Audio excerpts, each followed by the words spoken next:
Bonjour à tous et bienvenue dans cette nouvelle vidéo d'Hashemi MBS. Pour la mise en œuvre d'applications collaboratives robotisées, une interaction entre l'opérateur et la machine peut être possible.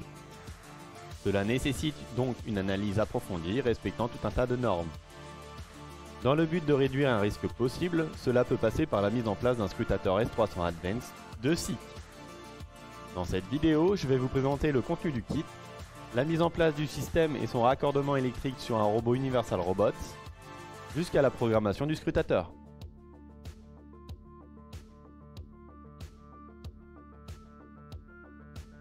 Dans le kit, on retrouve la partie scrutateur laser, avec sur les côtés et à l'arrière, la partie pour le fixer. On y ajoute le module de connexion S300 avec son bornier à vis. Pour la configuration du scrutateur, il vous faudra le câble de configuration.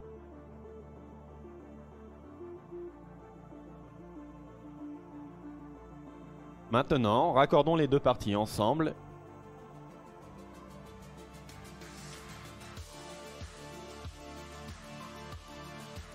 et resserrons les 4 vis présentes sur le module de connexion.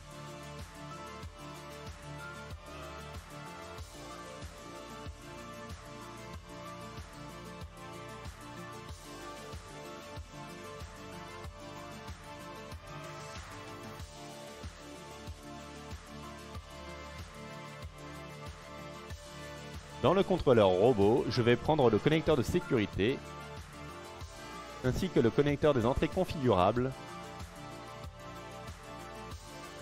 et celui des sorties configurables. Ils nous serviront à gérer et l'arrêt de protection et le mode réduit.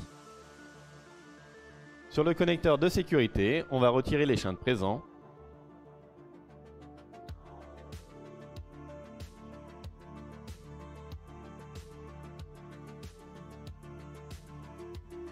On va y connecter les deux fils OSSD.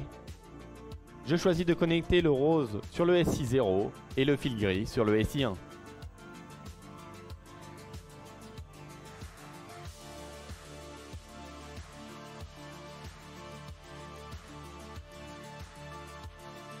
Maintenant, sur les connecteurs des configurables, on va visser le fil bleu sur le connecteur de sortie sur le 0 V.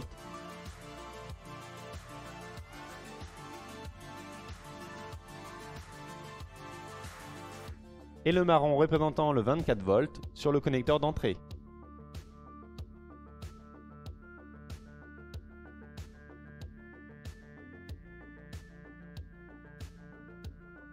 Pour gérer le mode réduit, je continue en branchant le fil blanc marron sur l'entrée configurable CI2 et le blanc noir sur le CI3.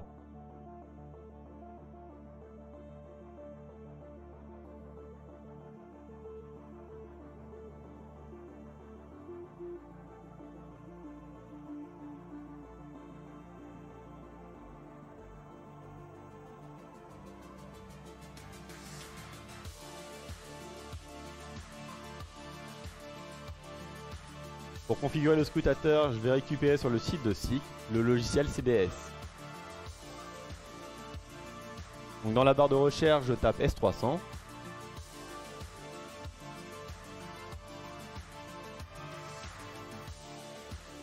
En plus de la documentation en bas de la page, on retrouve le logiciel que vous allez télécharger sur votre ordinateur.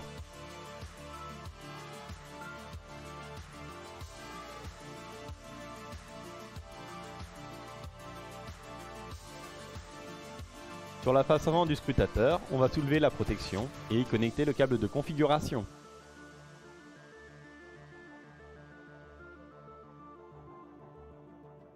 Sur notre ordinateur, on y branche la partie USB. En cliquant sur Maquette, on va reconnaître l'appareil connecté .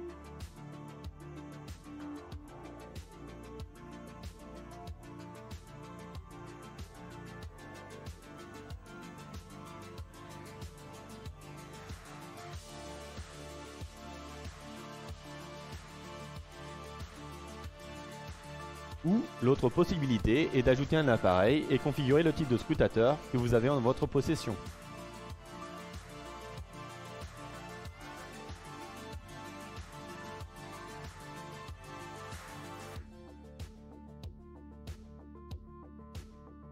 Dans le logiciel, on va pouvoir configurer le nom de l'appareil, configurer le sens de l'afficheur,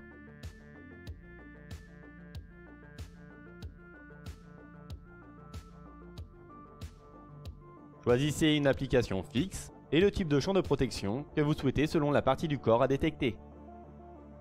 Il est possible d'avoir plusieurs scénarios selon une combinaison de signaux permettant d'avoir par exemple différents champs à détecter selon la partie du programme.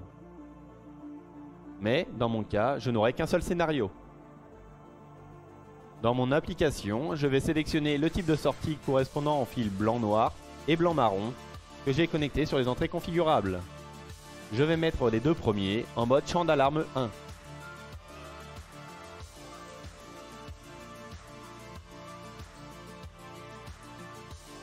Ensuite, je vais désactiver le redémarrage des OSSD, car dans mon cas, l'activation ou la désactivation de l'arrêt de protection se fera à partir du robot, soit par un redémarrage sur un appui sur un bouton, ou un redémarrage automatique.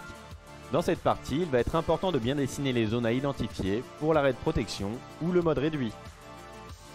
En cliquant sur ce bouton, je vais pouvoir voir en temps réel ce qui est détecté par le scrutateur. Je configure tout d'abord la zone de l'arrêt de protection.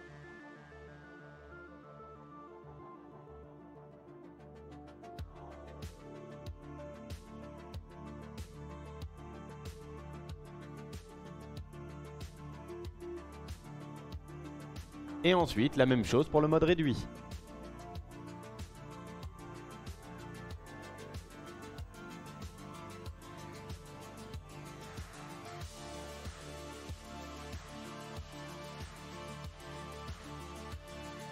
Ici, je vais configurer mon seul scénario existant, correspondant à ce que je viens de dessiner.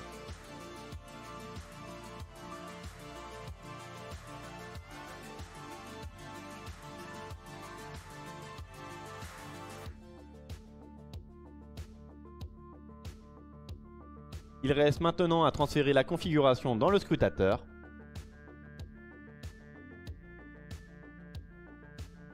Et il faut rentrer un mot de passe.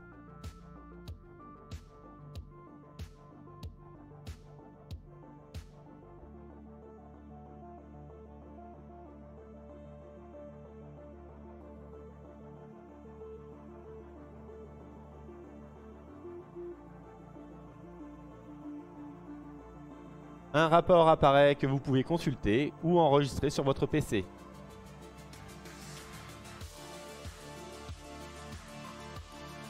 Puis, autoriser.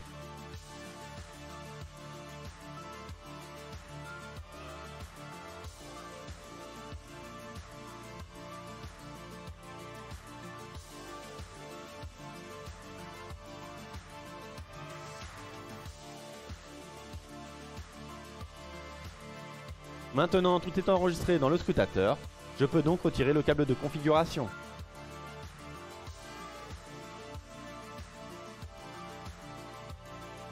La dernière partie se fait sur le robot. Si vous essayez de le redémarrer, vous allez voir le message d'arrêt suivant, arrêt de sécurité. En effet, l'arrêt de sécurité peut être redémarré automatiquement si personne ne se trouve dans la zone de l'arrêt de protection, ou par un redémarrage par un appui sur un bouton. La raison pour laquelle nous avons ce message, c'est parce que par défaut les entrées configurables CI0 et CI1 sont configurées en tant que réinitialisé protection dans la partie sécurité. Pour pouvoir avoir accès aux paramètres de sécurité du robot, il vous faut au préalable le mot de passe de sécurité. Si vous en avez défini un, vous pouvez directement le rentrer sur cette page. S'il ne l'est pas, il va falloir se rendre dans les réglages, suivi de mot de passe. Et enfin sécurité pour le définir. Si maintenant je désactive le réinitialiser protection et que j'en profite pour configurer l'entrée CI2 et CI3 en tant que mode réduit, et que j'applique la sécurité,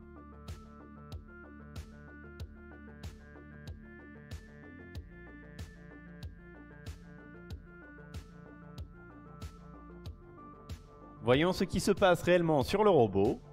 Je retourne dans mes paramètres de sécurité et je vais changer les limites générales du mode réduit.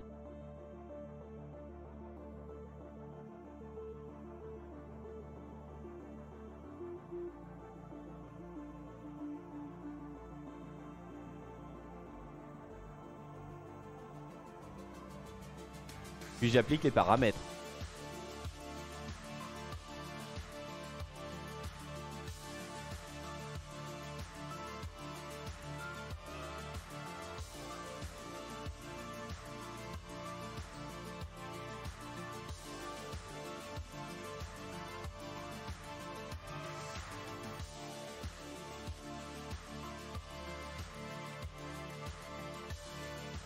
Donc ici j'ai fait un petit programme avec 3 points de passage pour voir ce qui se passe quand je me rapproche des zones du scrutateur.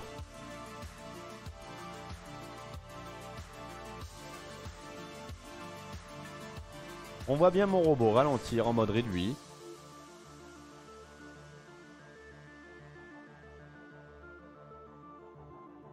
Puis s'arrêter totalement lorsque je suis trop proche.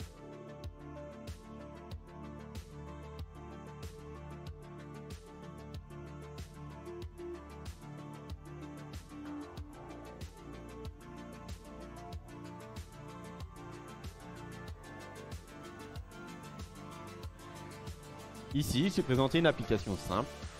Il aurait été possible d'avoir une configuration avec plusieurs scénarios. Ce qu'il faut retenir, c'est que le choix et le placement d'un scrutateur dans une application doit prendre en compte le respect des normes. Merci d'avoir suivi cette vidéo, nous espérons qu'elle vous a plu. N'hésitez pas à vous rendre sur nos réseaux sociaux ou d'aller sur notre site internet pour plus d'informations.